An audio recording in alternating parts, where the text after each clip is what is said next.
Welcome back. Silver and Black today, an Odyssey original podcast. Also heard on 98.5 The Bet in Las Vegas and 1140 The Bet in Las Vegas too. So if you're joining us over the air, thanks for being with us.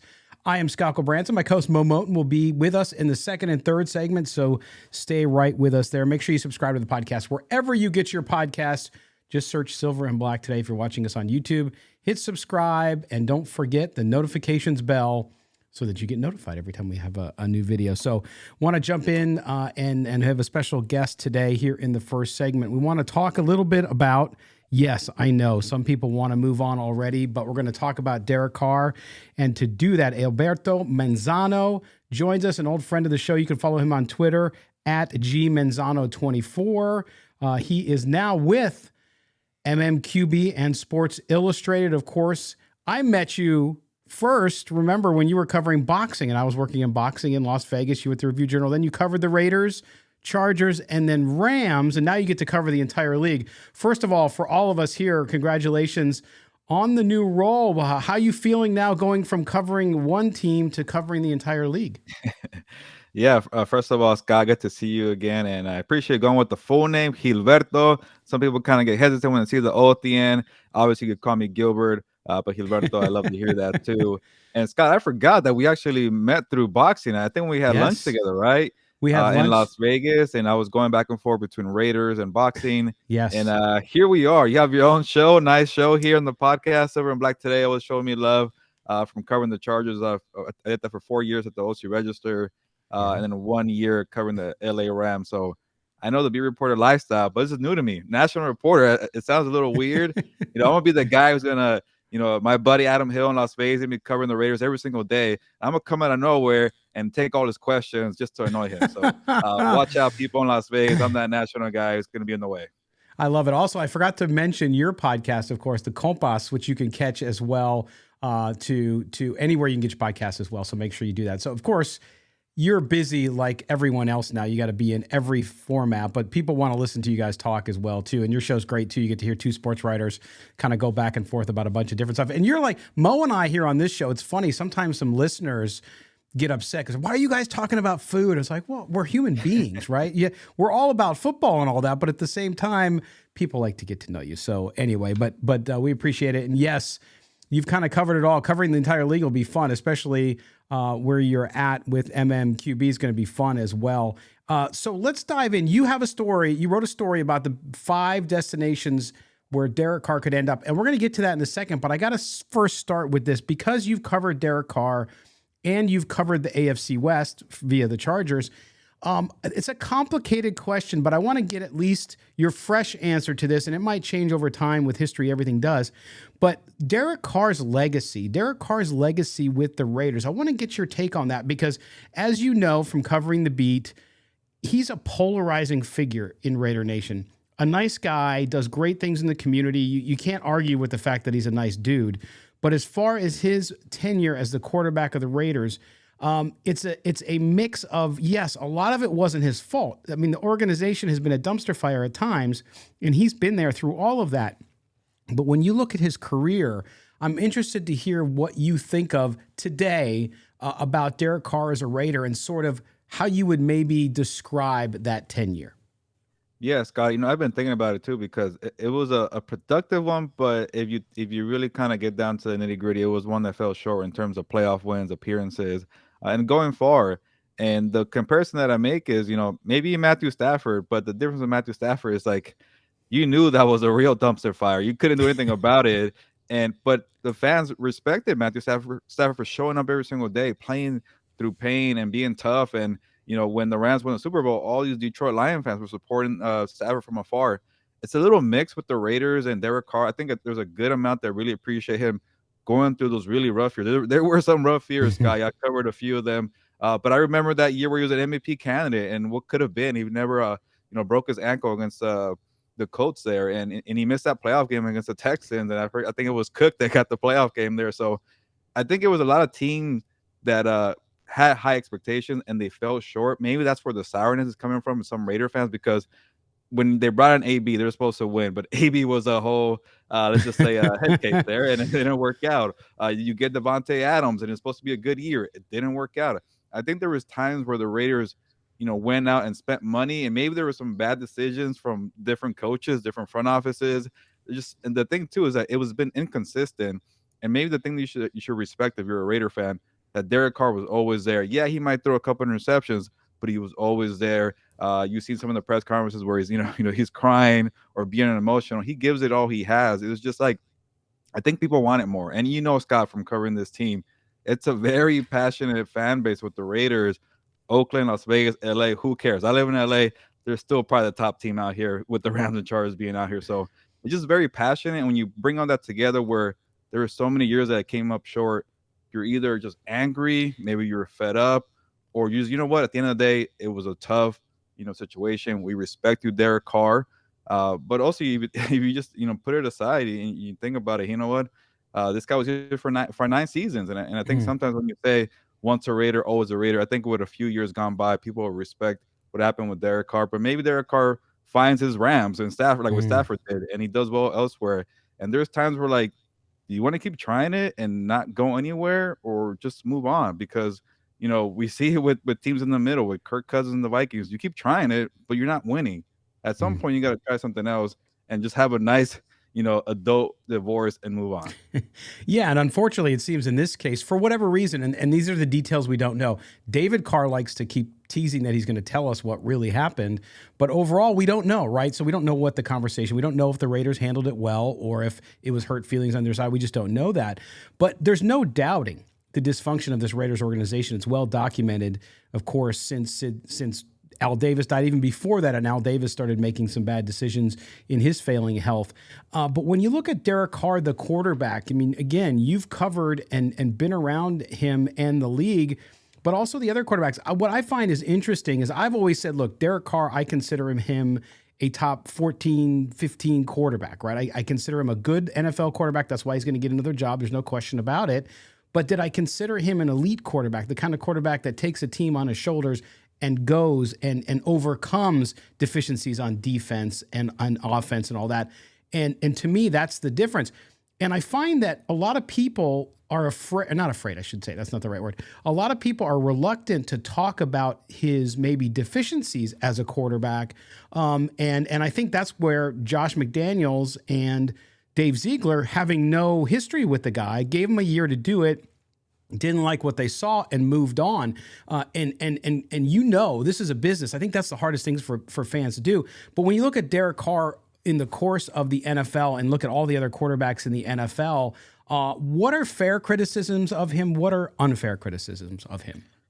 Yeah, obviously, I don't want to say he was a guy who made a lot of mistakes, but maybe he was a guy who didn't take enough chances too. It was like a mix of like, hey, when the timely errors came, they hurt you, or when you got to press the gas and go, and he didn't go. When you think about Derek Carr, and people who support Derek Carr say the defense always stunk with the Raiders. It was always hard to play from behind, and when you're playing from behind, that usually creates mistakes. You have more pressure in your face. A lot of bad things happen, but also on the flip side, you never really thought about the Raiders offense as a juggernaut. You don't think, obviously, you can't compare them to the Chiefs, but even like a team, because I was doing some research on the Chargers and Kellen Moore. Like, Kellen Moore and the Cowboys were the top scoring team in 2021. Does anybody remember that? But at least the results are there. Like, you're not supposed to be like a high octane offense, but at least when you look at the stats, okay, you did your best on offense. The defense failed there. But you never really got that sense with Derek Carr. It was more like, okay, that was cool. That was a nice comeback, but can we do it again? And you just never knew what you could get on every Sunday with Derek Carr and Scott. I know people like to rank, and that feels about right for Derek Carr, 14, 15. I think he's, slightly above average quarterback. But when you think about, what you have especially in the AFC West, Patrick Mahomes, Justin Herbert, go out to Joe Burrow, Josh Allen, all these AFC quarterbacks, you have no debate. They're top 10. With Carr was like, that was a good year. I might make you top 10. And then there were some years, okay, you were definitely top 14, 15, 16. Right. Like, he never fell below that. And in the NFL, one of the things I always say, you don't want to be stuck in that middle range where, like, you'll make a wild card appearance and then that's about it. You're one and done. Or you win 8 games or 9 games, but you don't get a top draft pick and you don't make noise in the playoffs. Like, that's the worst position to be in. So that just kind of felt like the Derek Carr range. And again, it's not all his fault, but there was times where he could have done better. But I get it. You have Devontae Adams, you have Darren Waller, Hunter Renfrow, a good offensive line, and it just didn't work out in 2022. Yeah, and it's really interesting to me because you mentioned Matthew Stafford, obviously, since you covered him with the Rams, and he was with the Lions for a long time. So that's one example. But there's not many quarterbacks in the NFL, even good starting quarterbacks, who are with their team for 9 years without ever having a playoff win, making 2 playoff appearances, although he was injured for the first one, as you mentioned. And it's really interesting because the one thing, and we've never been, we try to cover obviously objectively. So we're not pro Carr, we're not into that jazz like some fans are. But I always found it interesting that no one talked about the fact that Derek Carr had 2 opportunities to leave the Raiders. Now, I know he's a loyal guy. People got upset and they talking about loyalty in sports, which we know is really just a shell game because it's about the money. Very rare examples of players who will stay somewhere no matter what. And he did that. And so he had the 2 opportunities to leave. And then even this last opportunity, he could have said, no, I'll just stick with my contract or whatever.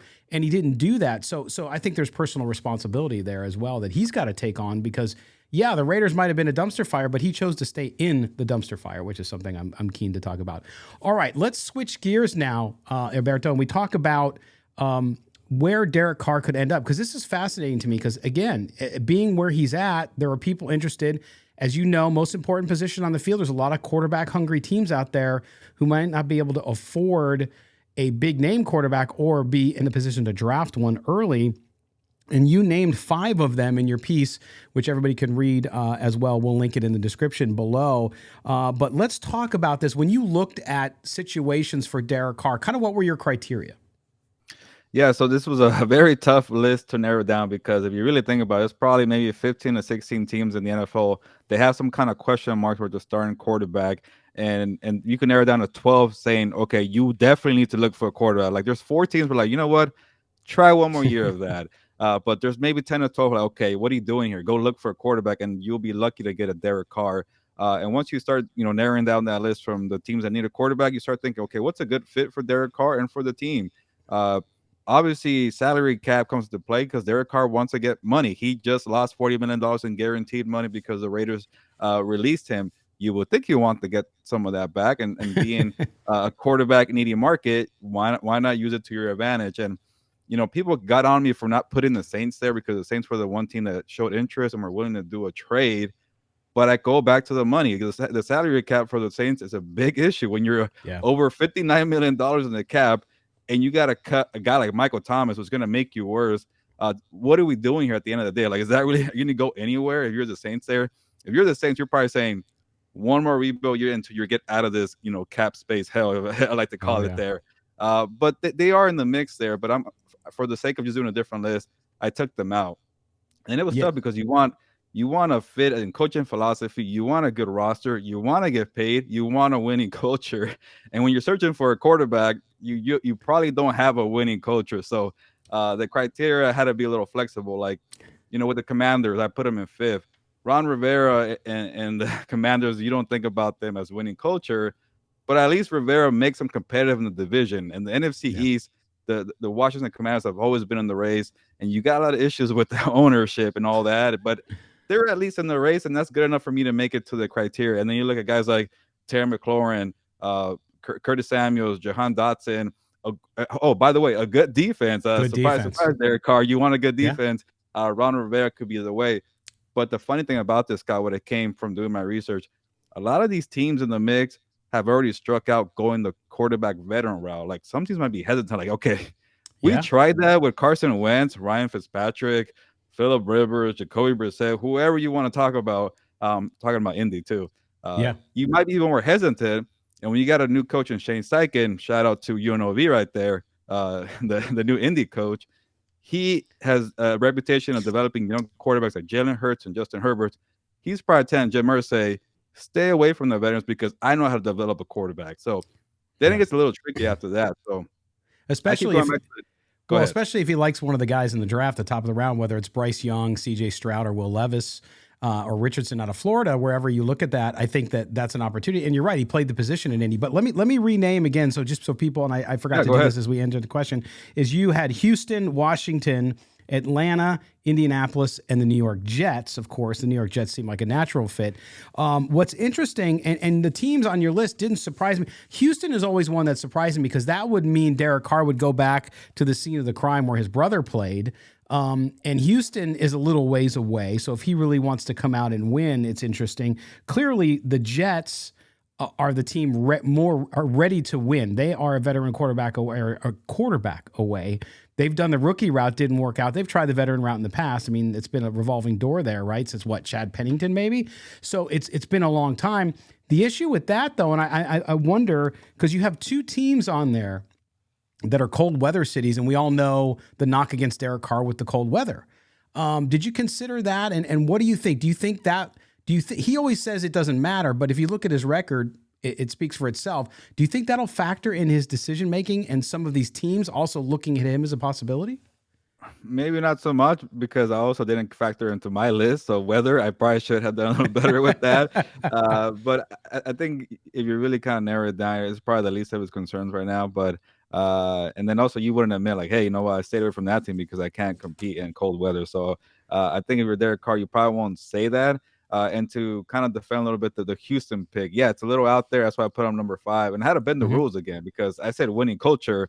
So for me, for that criteria, is DeMeco Ryans. This guy is so well respected in the NFL. People love DeMeco Ryans, and for him to take on that challenge shows me how motivated he is to turn that franchise around. So I think DeMeco Ryans is a big get there, and he got a good coaching staff around too. And the other issue other good scenario for the Houston Texans, like, they have the salary cap, they have the money. Like, I know many people are not thinking about it. I know that if you're a savvy GM, you could get around the salary cap. I know I covered the Rams, I covered a team like the Chargers. Tom Telesco loves the salary cap. I know there's moves around there. You could move contracts, you could move money, dead money, whatever. I get it. But you want to make it easier. The Texans have the money, and maybe it's a little bit of a stretch, but a year ago, nobody considered the Jaguars to be a playoff team. They had the money, and guess what? They spent the money, and they hit on the signings. The Trevor Lawrence developed, and you never know what could happen with a good coach and Doug Peterson. So I get the whole thing, but also too, and Scott, in the story I mentioned why it doesn't fit. Yes, the whole David Carr history there, I'm sure there is not a good sign there. But maybe Derek Carr, maybe you know better than I do, grew up in Houston and he loved Houston. Yeah. I don't know. That could be something that comes into factor too. And Texas, no state tax money. Maybe it's another criteria that I probably should have added. Right. But yeah, you're right on the cold weather. I think the Colts are an indoor team, so maybe not an issue. The Jets are definitely could be an issue there. But I just like the whole roster. I like where they're headed, and that defense is pretty good too.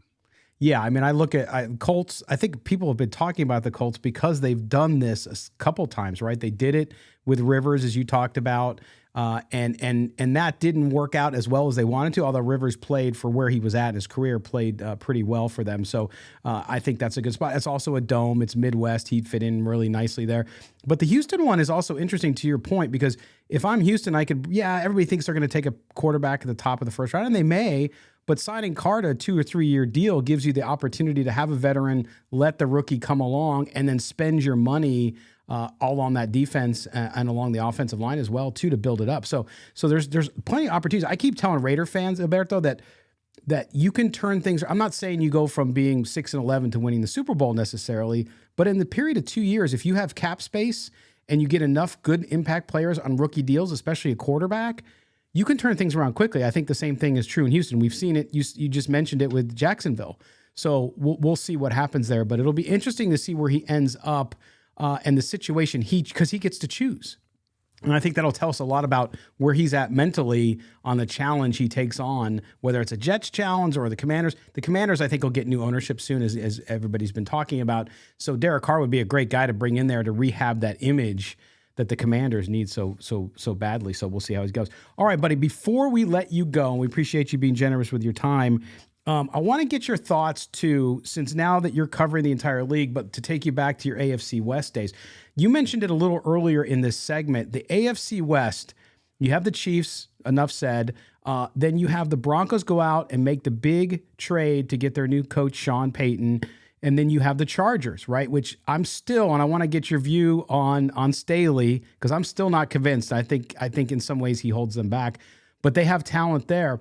I've been saying the last couple of weeks that the Raiders, in the next year or two, the Raiders have to make significant progress from a personnel standpoint, because I think they're really in danger of falling way behind in this AFC arms race. Do you agree with that? Yeah, definitely. The Raiders have work to do, and then now you're going through a whole different quarterback, and it might seem maybe like a rebuild project. I'm sure people in Vegas and Oakland, LA, or wherever you were from in the Raider Nation, you don't want to hear that. But the reality is, you don't have a quarterback currently. You got to draft one, and in the position they're in, they're a little, in the middle of the pack, which is not a good place to be. You could sign one. Hey, Aaron Rodgers, then you're not rebuilding at all. So it's a weird position right now for the Raiders, but they have options, and maybe it's an exciting time for the Raiders because, yeah, you've done the Derek Carr route for 9 years, and maybe they got a little stale. So it might be a bad year, or it might be an all-in year. You don't know just yet. We'll see what happens for the Raiders, but yeah, you got to rebuild that defense too. You can't keep falling behind to the Chiefs. Everybody fell behind the Chiefs. Remember, we thought it's gonna be the year where the Raiders and the Chargers and the Broncos were gonna push the Chiefs. Nothing changed. So here we are again. And we'll see what happens with this AFC West offseason. But yeah, because you would think the Chargers would get better with Justin Herbert in year 4 now? Yeah, you would think they have a playoff win with Herbert and his rookie contract. Yeah. But they're also searching to stay in the race. And then the Broncos took more steps backwards when you thought you were going to do something with Russell Wilson. For the Broncos, they have a good defense. I don't know what Sean Payton is going to do with Russell Wilson because he regressed the last year in Seattle. He was pretty bad in Denver. But if you're Sean Payton, there's 2 reasons you took that job. You saw the film and you saw this guy, Russell Wilson, he just needs a little help. I'll bring the best out of him. Or 2, hey, let's just kind of eat the contract for one more year or 2 and let's move on and do a clean rebuild. So I don't know what Sean Payton is thinking there. But yeah, it's the Chiefs way up here again, Scott, like always. And 3 teams just hoping to make it by. But in the NFL, every year it changes. There's always 4, 5, 6 teams in the playoffs that you never expected. So I will definitely not count out the Raiders making some noise. But I mean, it tells you what the Chiefs have. I mean, the Chiefs had 6 significant players on that Super Bowl team who were rookies. I mean, look at Pacheco. Ivan Pacheco, right? He was a 7th round draft pick. Yeah. It goes to show you that when things are rolling, sometimes they're just rolling. And Andy Reid, of course, one of the best there is. So phenomenal there. Gilberto Manzano, of course, our good friend here. He is now with the Monday Morning Quarterback. Yes, you can catch him on there as well as SI.com. Follow him on Twitter at GManzano24. My friend, again, thank you so much and congratulations on the new role. And we'll catch up with you as things roll along towards the NFL draft. Scott, thank you for the time. I love to talk Raiders from my days in Vegas, and hopefully we'll do it again soon. Absolutely. All right, there you go. Great segment there. Great to hear his perspective. We're going to take a quick break. When we come back, Mo and I will be back. Also, we're going to talk through Rich Gannon causing waves in Raider Nation. Yes, the former MVP of the Raiders, the last quarterback to take the Raiders to the Super Bowl. Some of you think that that's not enough for him to be able to criticize Derek Carr and what Derek Carr might do in the future. We come back, we'll talk a little bit about that. Yes, we're entering the post-Carr era. We're wrapping those loose ends up, and we'll talk about that. And then in the third segment, we're going to get to mailbag, of course, for this show. You're listening to Silver and Black today, an Odyssey original podcast. Also, over the air, that's right, on 98.5 The Bet in Las Vegas, as well as 1140 The Bet in Las Vegas, too. Yes, they're both the bets. Because you got to bet on Mo and I. It's a winner. All right, we'll be right back. The original podcast, and you're listening to us also on 98.5 The Bet. Yes, it's now 98.5 The Bet, not 98.5 The Fan anymore. It's 98.5 The Bet. Oh my gosh, I got to spit it out. And 1140 The Bet. Yes, they're both The Bet. And I said before the last break, Mo, as Mo Moten joins me now, he's out of the limo, back from Midtown Manhattan. He had his mimosa on the way back and his avocado smoothie. He's good. Did they give you a chair massage this time when you were in the studio, or were you on your own? I had a little kink in my neck, so I had a little, I had an assistant kind of touch that up for me before I got on the show. So that's why I missed the interview that you had, but I'm here now. Congrats. Next thing you know, he's going to start going like this. He's got a big Rolex on his wrist. And he's like, yeah. Woo! Chiming in. Anyway, he is, if you're new to the show, Mo wasn't with us in the first segment with Gilberto Manzano. We thank him again from Monday Morning Quarterback. It's a lot to say. But Mo is a national NFL writer, for Bleacher Report, as well as a Raiders columnist at sportsnot.com. You can follow him on Twitter at Moe Moton, Moemoton. He's back a little late because he was doing a live session with his Bleacher Report folks on video, which you can also catch as well. So make sure you do that as well. You can also follow me on Twitter at LV Gully, and the show is SNB Today. Okay, Mo, listen, I'm sitting around on Wednesday, and I see this thing pop up from the 33rd Team, which is a sports kind of a website. I know where this is going. Yes, you do. And you can see it because the guy's pictured right below if you're watching us on YouTube. But nonetheless, they have a point with the Derek Carr release. Everybody's chiming in on it.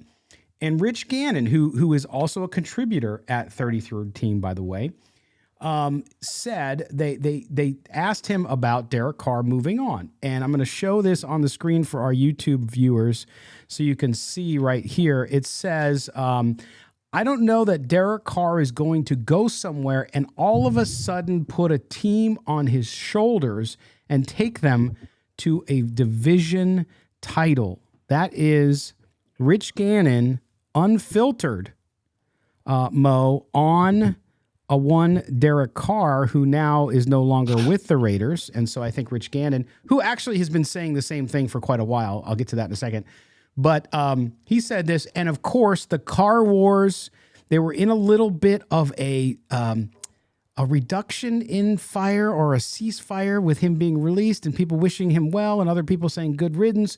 Now it gets re-inflamed because Rich Gannon comes in and says this, and that all the people who love Derek Carr now are telling us how bad Rich Gannon was and that he only had a couple good years because he had people around him.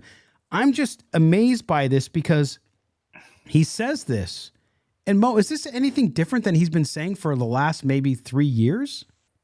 Rich Gannon, for the people out there listening, Rich Gannon is clearly not a fan of Derek Carr's quarterback. He never has been. He's been critical of Derek Carr for, as you said, for years now. So this isn't new for me. Well, I will push back on Rich Gannon in the aspect of that it all depends on where Derek Carr goes, right? So Derek Carr is going to get to pick wherever he wants to play, and he's going to pick a team that's going to be probably either in playoff contention already or close to it. So the chances of Derek Carr succeeding, and what I mean by succeeding is going to the playoffs and winning some games, are high. But I will say with Rich Gannon's career, he had a few years of starting with the Minnesota Vikings.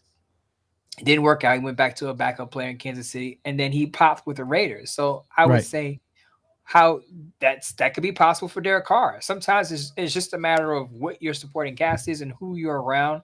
If you get the right coach that taps into your strengths, then you can play it at a tip-top level. I've always said that Derek Carr is the top 12 quarterback, not quite top 10 on a consistent basis. Yes, he can perform at that level for a stretch of weeks or for a few games, but he's right outside that top 10 level, and I don't see how you can envision Derek Carr succeeding with a good supporting cast around him if he's that good. Because he's not a great quarterback, he's a good quarterback.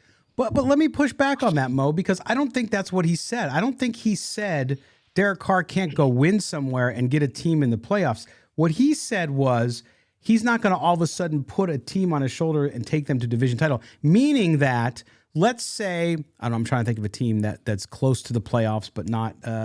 Let's say it's the Jets. I think are a playoff team with a quarterback, but a team that you wouldn't get. Let's say he chooses Houston.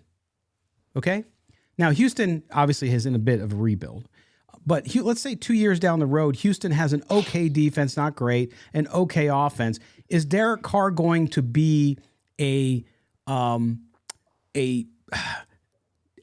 type, a Mahomes type, a Lawrence type who he's turning into? Is he going to be a guy who's so good and elevates the play of everyone around him that he can take a team that's borderline playoff team and make them a playoff team? I think that's a big difference between Derek Carr walking into a situation like the Jets, where if Derek Carr comes in and has a good year like he had 2 years ago, a year ago, that team, the Jets team, makes the playoffs. I mean, to me, that's 2 or 3 at least wins for the Jets last year based on quarterback play. But is he a guy who's going to take the team on his shoulders? I think that's the key here, because again, we've said this for what, 4 years, you and I, Mo? In the right situation, Derek Carr can absolutely take a team and win in the playoffs. No question. Mm-hmm. here's the thing. What does he mean by put a team on his shoulders? Does he mean, as you said, taking a borderline playoff team and taking them to the playoffs and winning playoff games? Or does he mean like taking a bottom feeding team like the Texans, like the Colts? Now I know they have a defense, the Colts, but let's be honest. They have the fourth pick for a reason. So you don't know what's gonna happen with that roster. But I would want Gannon to expand on that. What does he mean by put a team on his shoulders? Because this is the way I look at it. A lot of people can have debates about how Carr is going to do post Raiders and where he's going to go.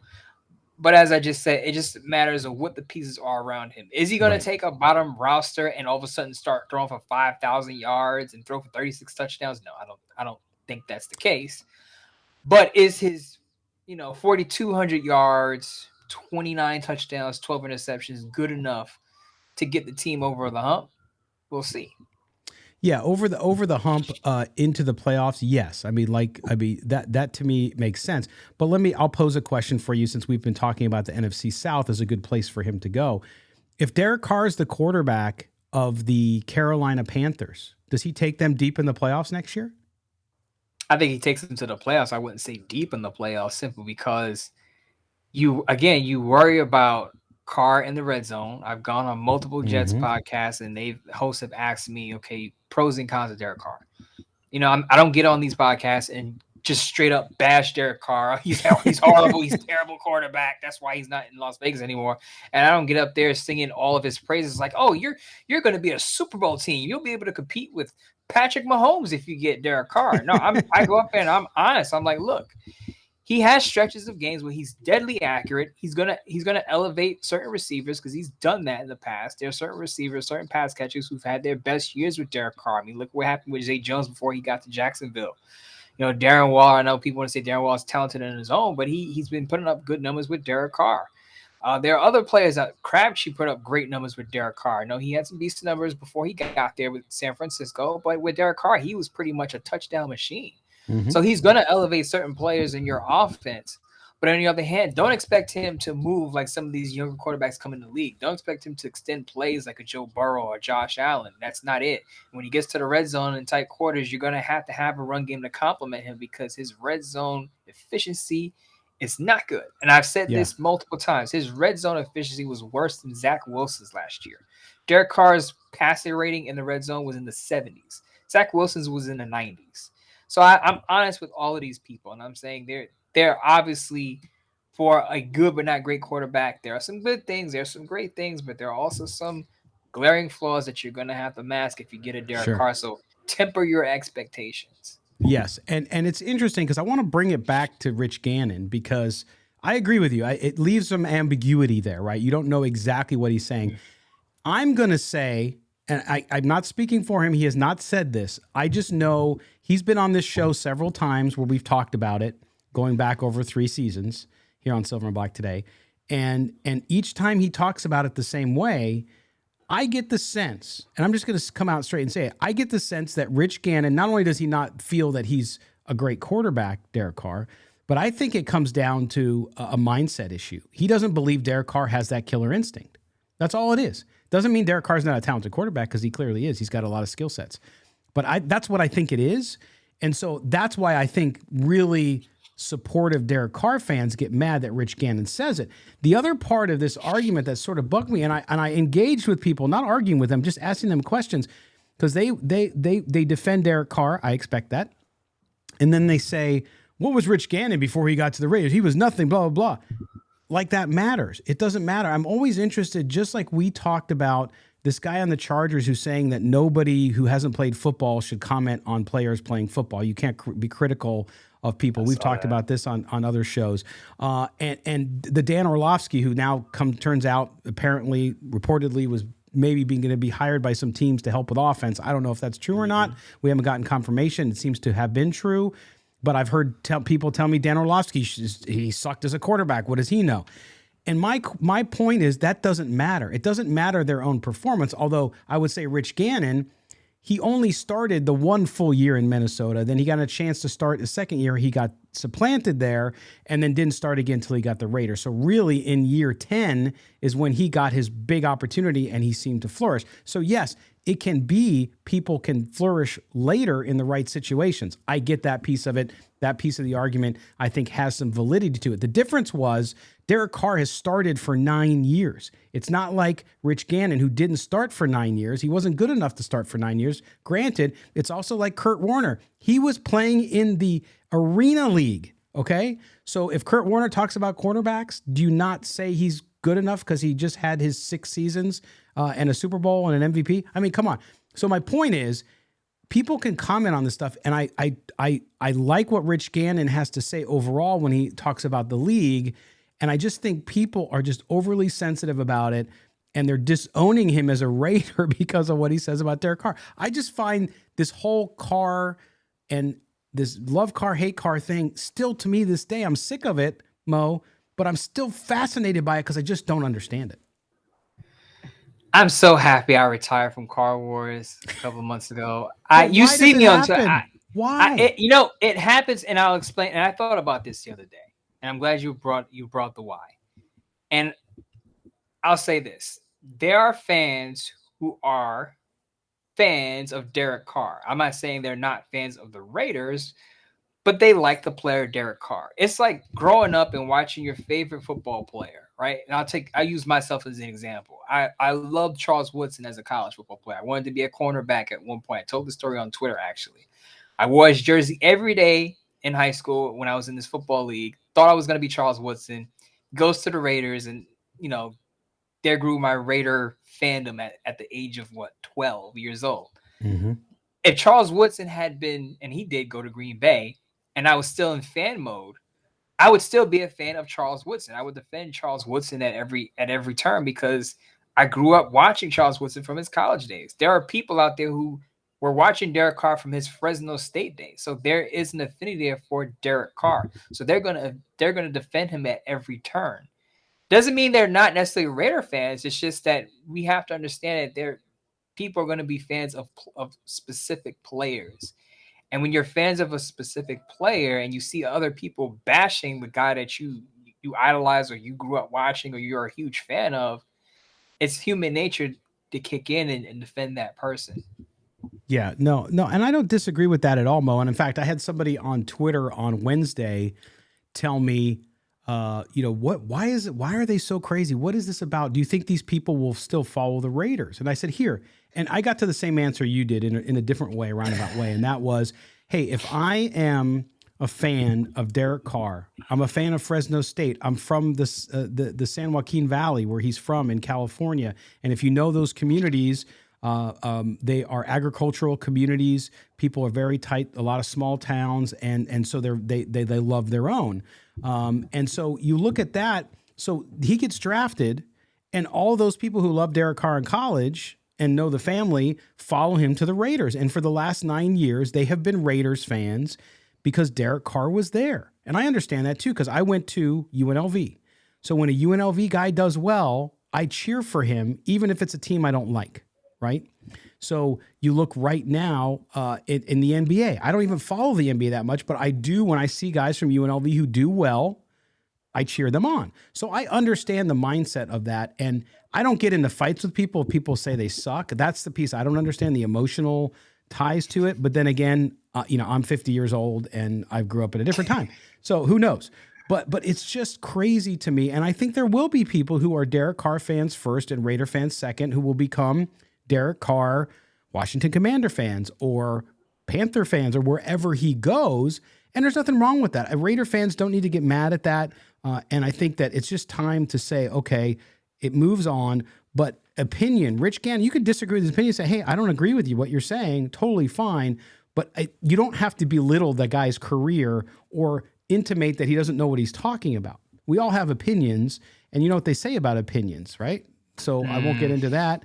But everybody stinks except yours. So I get it. But it fascinated me because this is the last throes for me of having to deal with Derek Carr stuff at all on this show, especially. But fascinating. And I'm glad you came to the same conclusion, basically, and your own experience with Woodson is a great example. And I have one more quick story. I was on a Jets podcast this week, and I believe the Twitter name was Raider Jake. If it's not, I'm sorry about that. But I think it was Raider Jake on Twitter. And he said basically what I was saying. He's like, I followed Derek Carr's career from his Fresno State days. I'm a Raider fan, but wherever Derek Carr goes, if he goes to the Jets, I will still root for Derek Carr. I will also root for the Raiders, but I want to see Derek Carr do well, and I'm going to follow his career. And I can respect that because he was honest, because there's a Twitter debate saying that you have to be either a Derek Carr fan or a Raider fan. You know how this works on Twitter, right? It has to be one or the other. You can't be both. You can't be both a Derek Carr fan and a Raider fan. You got to choose one, right? Yes. But we all know it's a lot of gray. There are people who are staunch Derek Carr supporters, and they're also Raider fans, and they're going to cheer for him. And they're also going to cheer for the Raiders. Now, I don't know what they're going to do if Derek Carr goes to the Jets and the Jets play the Raiders with. I honestly, I don't care. But to me, what I don't like to see on Twitter is the fan police come out and say, you can't do this. Right. You can't be a Raider fan if this. If you can't be a Raider fan if that. And it's like, who made you hall monitor? You know, like who made you the grand poobah of this whole thing that you can check people's Raider card? I hate when I see that on Twitter. I don't engage in it, but I see it all the time. No, and listen, I've talked about for years now on this show, and even a few weeks ago, I think I mentioned it to you, these people who think that you can't cover the Raiders if you grew up liking another team, right? And we had the one day people accusing you of being a Jets fan, and of course, people know my background growing up as a Charger fan, and you're right, I don't argue with them anymore because it's like, dude, you have 6 years of shows. Go show me where I've ever been a Charger fan or that I've talked positively even about the Chargers, because that organization's a piece of crap. Why? Like, it's amazing to me. It's a black and white world. Everybody wants to have the hot take. And now I just opt out, because if you're that ignorant, I can't help you. I just wish you luck. I hope you find your way to the bathroom every day. You get yourself dressed, you brush your teeth. That's all I'm hoping for at that point, because I don't know. It's a tough one. But really quick though, not to get too deep into this Derek Carr Wars thing, because I'm so over it. But to tie it in, the whole Derek Carr thing, what I found interesting was when and I said this on my BR Live show today on Wednesday, that I thought it was very interesting what David Carr said on NFL Network. He said Derek Carr wasn't allowed the freedom at the line of scrimmage as he once had under Bisaccia and under previous regimes. And I thought that was interesting, because if Josh McDaniels is still a rigid play caller, is he going to want Aaron Rodgers, who I'm sure is going to want some freedom at the line of scrimmage, to freelance, because he's going to say, look, I have 4 league MVPs. I have a Super Bowl ring. What do you have as a head coach? Now, I know you won in New England with Belichick, but as a head coach, what do you have, and why should I listen to you with your head coaching record and compared to what I've done as a quarterback? Yes, and that's why I think the Raiders will roll with a quarterback that he already knows, i.e. Stidham or somebody else like that.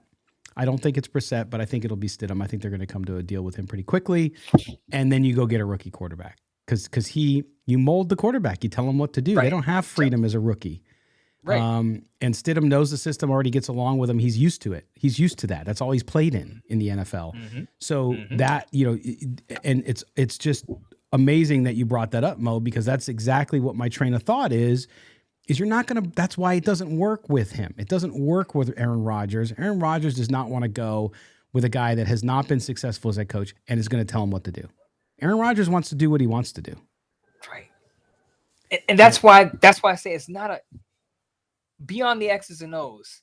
Just based on that, knowing that Aaron Rodgers' personality, his way of doing things, and Josh McDaniels' reported way of handling things with Derek Carr, who's a 9-year veteran, has played in multiple systems. You don't think Derek Carr could pick up that offense and see things at the line of scrimmage and do things on his own? No, he's been through so many offensive systems. He should get freedom at the line of scrimmage. I'll take Derek Carr's side on that. But like I said, if Josh McDaniels just wants a quarterback that he can mold and run the play call that I call for you, don't change anything, then he's going to want someone who's been in his system, i.e., as you said, Jarrett Stidham or Jacoby Brissett, or a rookie quarterback who he can mold. And that's part of the reason why I think the Raiders go the rookie bridge gap quarterback route.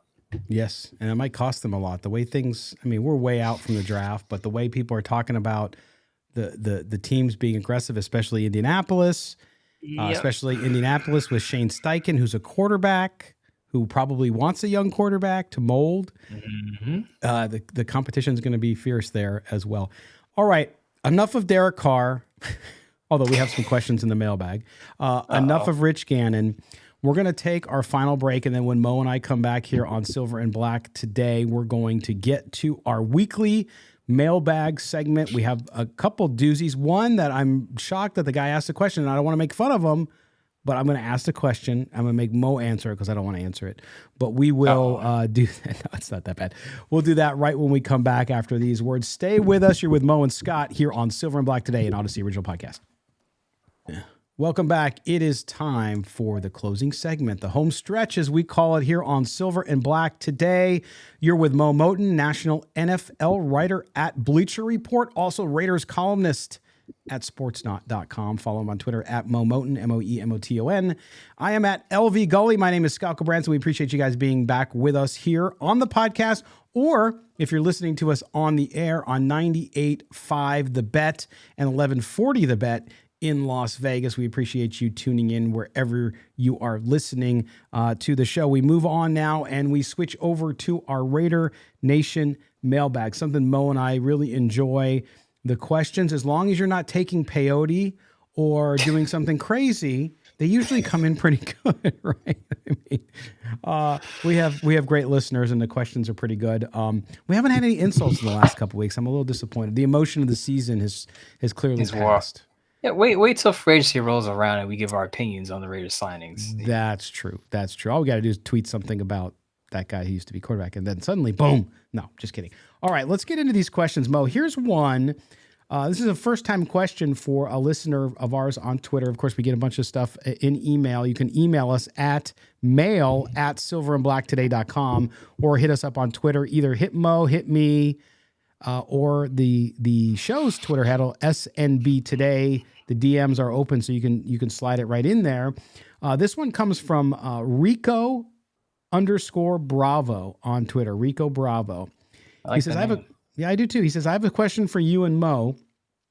Do you think Denver's new offensive coordinator is a good fit for Derek Carr? Do you think he could beat Russell Wilson to start in Denver? Because it would be irony if Derek Carr wins a Super Bowl with Sean Payton in Vegas next year. Food for thought. Thanks in advance to both you and Mo. That is Rico Bravo. Interesting. Denver. Russell Wilson. I don't think anybody's coming in to compete with Russell Wilson. No, Russell Wilson's going to be the guy. They're stuck with Russell Wilson for at least another year. If you look at the way Wilson's contract is constructed, I think I said this before they hired Sean Payton. Whoever became the Denver Broncos head coach had to come in with a Russell Wilson plan, a fixed Russell Wilson plan. And Sean Payton's already said that how he's going to try to, quote unquote, fix Russell Wilson. He's going to do a lot of the things that Russell did well in Seattle with a deep ball, and also just take a few things of what he did with Drew Brees, I'm sure, because the comparison is like Drew Brees, Russell Wilson is a smaller, undersized quarterback. So I think that bodes well for Wilson being able to bounce back. And I actually think Wilson's going to have a decent season. I'm not saying he's going to be an MVP type of player, but I think he'll be a lot better than he was last year. So the people laughing at Russell Wilson and saying Sean Payton is overrated, I would push back a lot on that, because the guy has actually proven that he can win in this league. And with a talent like Russell Wilson, I know he had a terrible 2022 season, but a guy just doesn't go from being a pretty good quarterback to just a complete bum. Right. And over a course of a year. I think that was more on Nathaniel Hackett. I think it's more an indictment on Nathaniel Hackett than it is Russell Wilson. Yeah, and we've heard our good friend Benjamin Albright up there on KOA has talked about it too, about how that just it was dysfunctional up there, right? There was no clear direction, leadership. That's why Nathaniel Hackett, that's why he lost his job so quickly. So you understand that, and I agree with you. I think he'll bounce back as well, and Sean Payton's one of the best to coach in recent years, and Raider fans know this because they scream all about it. They have a good defense. So if you start with a good defense like that and you add in some pieces and a new scheme on offense. Although Rico's question, and again, thank you, Rico _Bravo on Twitter if you want to follow him. But his question, I have another angle here with his question, Mo, which is Derek Carr. Derek Carr's played in a bunch of different systems. We've heard all the stories about all the offensive coordinators and coaches he's had. When you look at the type of system that he should go to, which is sort of getting to Rico's question here, what kind of system is Derek Carr going to operate best in? One where he's not expected to throw the ball 40 plus times. It has to be a system where I want to say it's run heavy, but where you use the run to set up the pass. And I think a system like Sean McVay's system, it would be great for Derek Carr because, again, the crux of Sean McVay's offensive system is getting the run going to set up your passing game. And I think that's what works best with Derek Carr because we've actually seen it in 2016 when the Raiders had their magical run season that ended in kind of disappointment because Derek Carr got hurt. Remember what they had. They had a 3-man backfield with Latavius Murray leading the way, and I believe they were top 6 or 7 in rushing that year.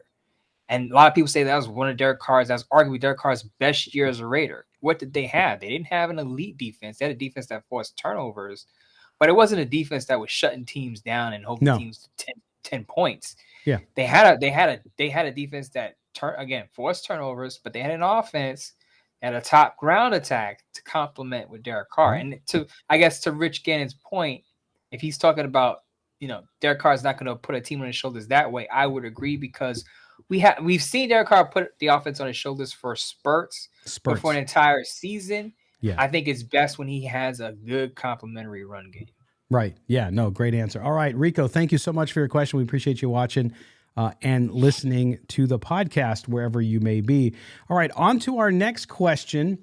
This comes from Kurt Miller on Twitter as well. It's Kurt Miller 96. Kurt asks, what are your thoughts about inquiring about Jeff Okudah? I don't know if the Lions would deal him, but curious if you guys thought bulking up in the secondary with a potential like his, and he's clearly obviously on his rookie contract.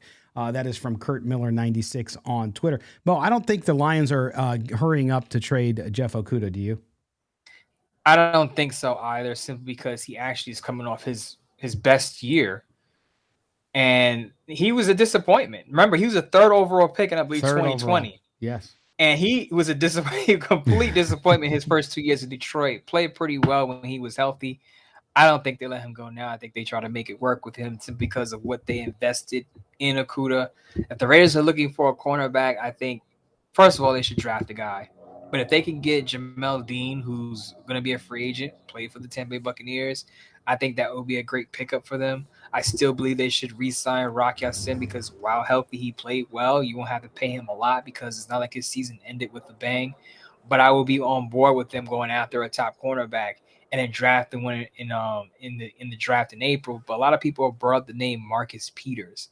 And I would caution people, Marcus Peters, I know he had a torn ACL or Achilles in 2021, coming off I don't want to say a bad season, but not up to par with his previous standards. And he's getting up there in age. I believe he's around 30.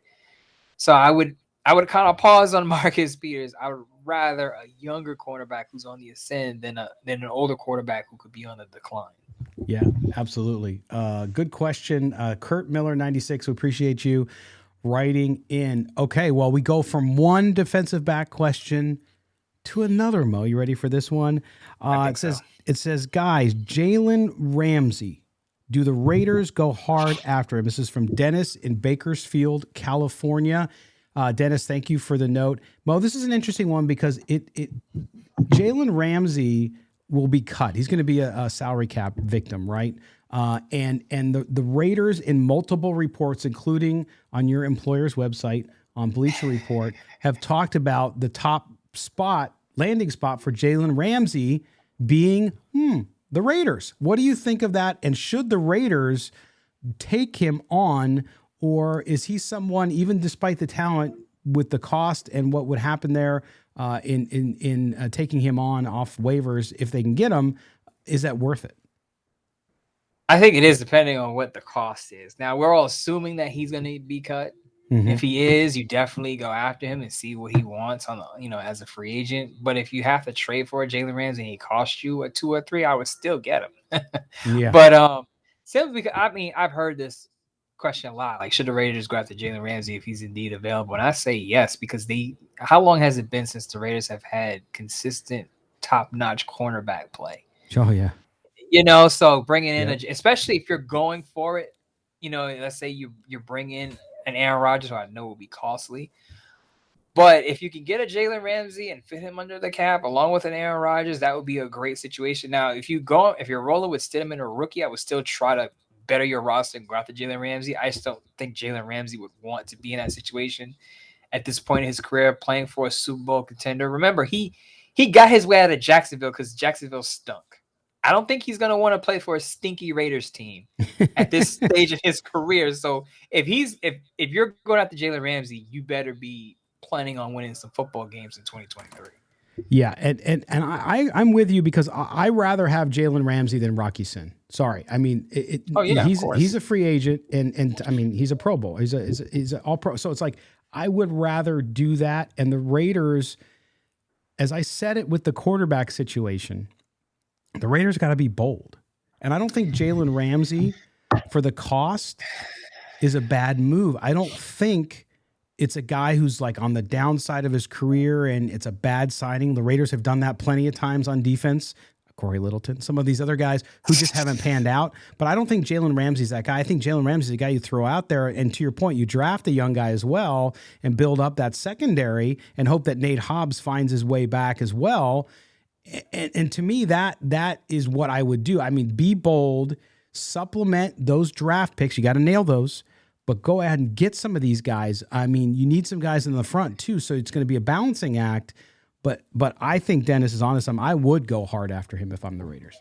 If Jalen's not cut and he's traded, the Raiders would have to restructure his deal because I believe his cap hit is above $25 million. So they would have to restructure that. But you brought up something, and I don't want to go off on a tangent here, but the Raiders have to figure out what they're going to be in 2023. Are they going to be a team that's going to go all in to win? Are you going to go after Aaron Rodgers and guys like Jalen Ramsey? Or are you going to be a team that says, we'll take a step back in 2023? We're not going to say that, but we'll say that with our actions by bringing in Jimmy Garoppolo or starting Jarrett Stidham or a rookie. Because if you are that, the worst thing that can happen to the Raiders, and I was thinking about this on my way home from Midtown, the worst thing that can happen to the Raiders is if they go after Aaron Rodgers and some big names and they still wind up 8-9. Because then that takes them out of the Khalib Williams, Drake May sweepstakes. So now you went for it, you whiffed, you're still mediocre, and you have no shot at getting a top quarterback in the 2024 draft. So the Raiders have to figure out, are we going all in for an 11-6-7 season, or are we going to not intentionally, but are we going to just use 2023 to develop guys right, and then really reload in 2024? Yeah, and it seems to me too, by the way, the fan base is 50-50 down the middle on that question. Either they want to tank and they want to try to get Caleb Williams, which I think is a huge gamble because you don't know that you're going to finish in position to get him. There's no doesn't matter how you surprisingly you can win a game here or there and suddenly you think you're a 3-win team and you're a 6-win team. You just never know. So there's no guarantee that if you have a bad year, you're going to be able to pick them. Secondarily, the other half of the thing wants to win now. They want Aaron Rodgers, where I'm in the middle of, look, you need to do a little bit of both. You need to get some veterans on that team to improve it so that you can be more competitive. But you gotta load up on the young talent and develop it. You look at the Chiefs and what they've been able to do. That's what they've done. Yes, they've gotten key free agents. They brought them in, but they developed their talent in-house and it carried them to their second Super Bowl in 5 years, right? So to me, that's the way to do it. Whether or not they do it, Mo, they're not listening to you and me. We'll find out soon, though, I would imagine. What's that saying, Scott? You're not a little bit pregnant. You're either pregnant or you're not. The Raiders have to decide, are they going to be contenders or not? Because if you're not going to be a contender, then you have no business giving up draft capital for Aaron Rodgers, right? Don't give up the booty. Booty. It's like it's money. It's money. Booty. This is going like pirate booty. Off the rails. Yeah, sure. You could take it another way. It might have had to do with me. I definitely took it the other way. But I know you did. That's why I used it. Hey. like I said, the Raiders have to figure out a plan. Like, what is 2023 going to look like for them? And I think it all depends on what Josh McDaniels' situation is. If Josh McDaniels feels like he has 2 more years to get it together, I think you'll see a Jimmy Garoppolo or Jacoby Brissett, Jarrett Stidham rookie combination. If he feels like he's under pressure, which I think he should be to win games, then I think he goes hard for Aaron Rodgers. But I will say, if you get Aaron Rodgers, you better win football games. Because like I said, the worst thing that can happen is you get Aaron Rodgers, you go 8-9, 9-8, he retires, Josh McDaniels gets fired, and now you're hitting rock bottom with pick 15 or 14. Yeah. It's the worst thing that can happen. Worst thing, it's NFL purgatory, and you can't be there. All right. Thank you again, Dennis, for that question. We certainly appreciate it. All right, on to the last question. This comes from Aaron in Walnut Grove, California. That is East Bay, by the way. And this one's directly for you, Mo. He says, Scott, I don't want anything to do with you. No, I'm kidding. He didn't say that. But he says, Mo, are there any young quarterbacks in the NFL that are on rookie contracts that might be on the trading block that you would be confident the Raiders could take and maybe develop into a franchise quarterback? That's Aaron in Walnut Grove. Any young guys? We talked about Justin Fields in the past. We're seeing some talk that the Bears might actually take a quarterback. I don't believe it per se. But outside of Justin Fields, I can't think of anybody. Can you?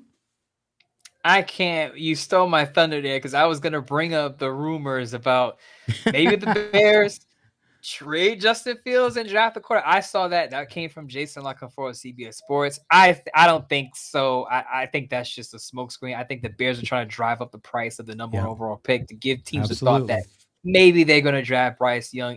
It's a calling to say, hey, give us better offers because we might actually use this number 1 overall pick on a quarterback. But let's say they don't, right? Let's say those rumors are true.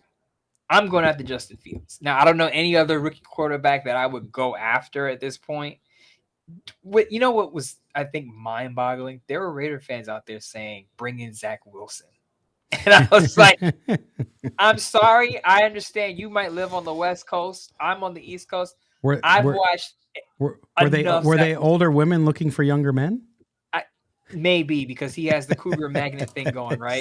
Exactly. I mean, oh my goodness, you don't want Zach Wilson on your roster. I get it; he's a developmental player, but I just don't see it with him. But the player that, if Justin Fields is somehow available, the Raiders would need to jump on that yesterday because I think Justin Fields can be a star. The only thing I worry about is the fit. Is because Justin Fields ran so much this past season, I don't think Josh McDaniels wants that type of quarterback. I go back to that. I think Josh McDaniels wants a quarterback who's going to sit in the pocket and try to pick defenses apart and use his legs a lot less. And that's why I think C.J. Stroud is a better fit than Bryce Young for the Raiders. Not to say that Bryce Young can't pick teams apart from the pocket, but C.J. Stroud is a little more reluctant to use his legs. Not that he's not athletic, because he is. Our Bleacher Report scout, Derek Carr, who does a great job, by the way, compared C.J. Stroud to an athletic version of Jared Goff. Now, if you think that's appealing, I think for Josh McDaniels it is, because again, pocket quarterback, doesn't use his legs a lot, may struggle with off-platform throws, but you can also work on a quarterback in that aspect. We saw John Gruden do it with Derek Carr. So just because a quarterback is not good at extending plays and using his legs doesn't mean he'll never be good at it. If he works on it, if the coaching staff works on it with him, he can improve in that area. Well, no, and that's why I was going back and forth with somebody today about Richardson out of Florida, and somebody pushed back on me because I said I don't like him. I can't believe that he's being reported as a first rounder. I really can't. Not because the kid isn't talented. He's got talent, but he's not accurate. His balls are not good. And to me, that's the one thing that more than anything would concern me. When guys don't throw to routes correctly, when they throw the ball high, when they're not accurate.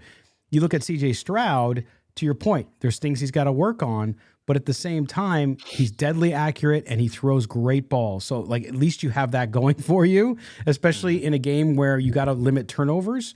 And if you're a rookie quarterback and you're turning the ball over, which you know they're going to do, but if you're doing it at a high rate, then you're in big trouble. So that's why I don't like him. That's why I think you see Will Levis still associated with the Raiders. Oh, I don't think that's going to happen. But I see why, because he's not a guy who's going to run out of the pocket a ton. He can move, right? But he's not a running quarterback. He's mobile enough, but he can sit in the pocket and do what you want. And I think that's why people are looking at Josh McDaniels and saying, well, Will Levis fits that system if you like him, but it'll be interesting. But yeah, I don't think there's anybody out there.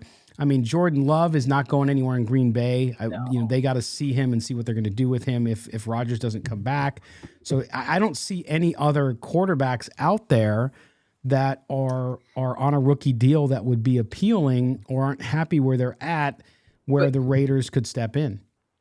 And this is why I said Mac Jones was appealing. And a lot of people push back. And that still could happen, Mo. It still could happen. It could still happen. I know they brought in Bill O'Brien, who has a relationship with him when Bill O'Brien was on his way to Alabama and Mac Jones is on his way out.